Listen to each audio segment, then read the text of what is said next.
Hello and welcome, you're watching Western Armenian News and I'm Gasparian. The football team of Western Armenia, victories and the rise of national identity, Armenak Abrahamyan. Conference about Western Armenia in the city of Saint-Chamond. Heavy shooting and clashes in Aleppo.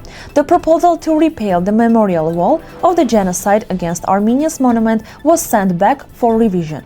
The construction of the Armenian Camp orphanage in Constantinople has been stopped. October 6 was the birthday of Artsakh hero Ashot Bekor. I am making a new revelation about criminal and agent activities around Tsitsernakaberd, Hayk Demoyan.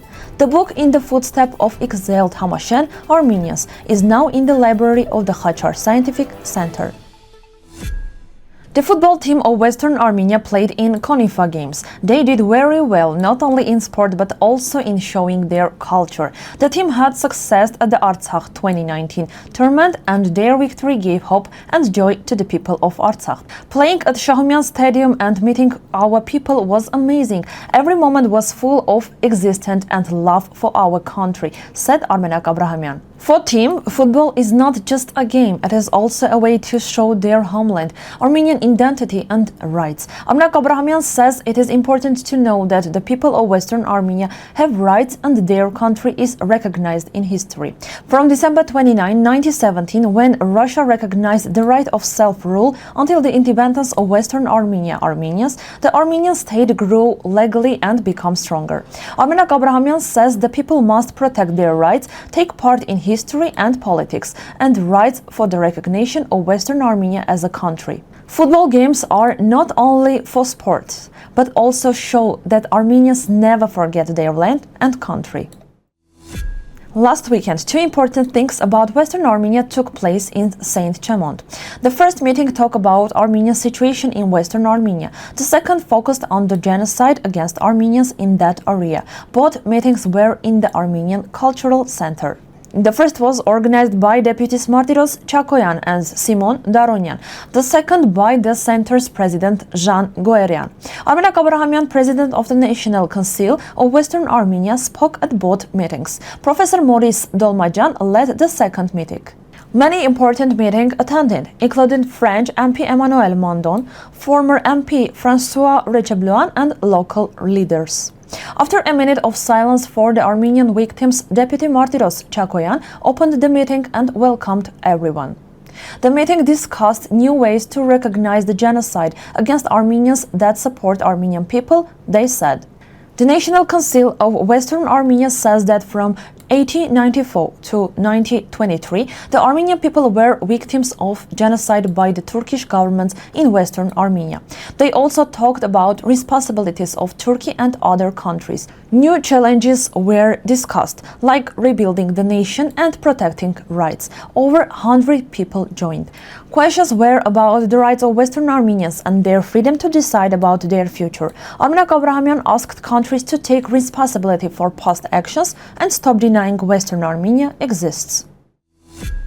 In some parts of Aleppo, there is heavy shooting and fighting. The authorities tell people to stay home and not go outside. The situation is still tense.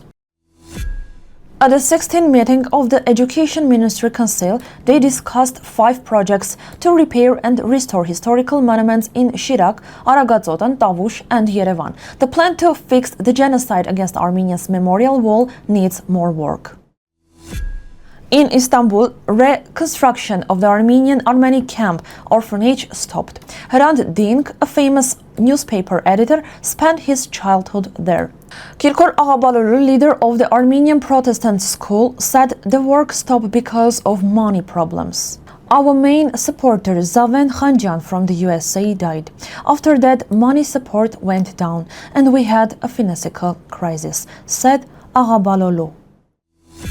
Ashot Bekor, called Bekor Ashot, was a famous commander in the Artsakh War. He was born on October 6, 1959 in Baku. Before the war, he worked as a tailor, builder, driver and locksmith. He got the nickname Bekor after getting injured while testing homemade weapons. He married in 1985 and had 3 sons. During the war, he fought in many battles and helped free many towns. On May 8, 1992, his unit was first to enter Shushi city. In July 1992, Armenak Abrahamyan was injured and sent in the hospital. Bekor Ashot visited him and stayed for some time. The next day, Ashot went back to fight in Martagerd. On August 24, 1992, he died as a hero in the battles for Drmbon. He was awarded the Combat Cross, the Hero of Artsakh title, and the Golden Eagle Medal. Streets and military units are named after him. His youngest son is also called Bekor. Hayk Demoyan, former director of the Genocide Against Armenians Museum, wrote on Facebook about the renovation at Tsitsernakaberd.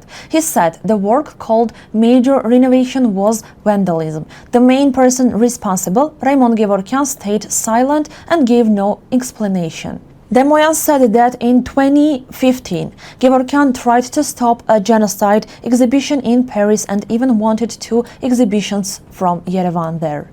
Demoyan suggests checking Gevorkyan's connection with Turkish groups and his visit to Turkey since 2018. The renovation stopped because of public pressure. Authorities are preparing materials to hold the Minister of Education responsible. On October 6, the Armenian Studies Library at the Kachar Center got new books following Exiled Hamshen Armenians, Saadin in Armenian, and Armenian national mythology. The donor was Gurgen Melikyan Foundation for Large Families in Ashot. We thank Gurgen Melikyan for helping restore the library and agreeing to work with the center in the future. That's all for today's news from Western Armenia. For more details, please visit the website of Western Armenia. Thank you for watching and stay tuned for more updates.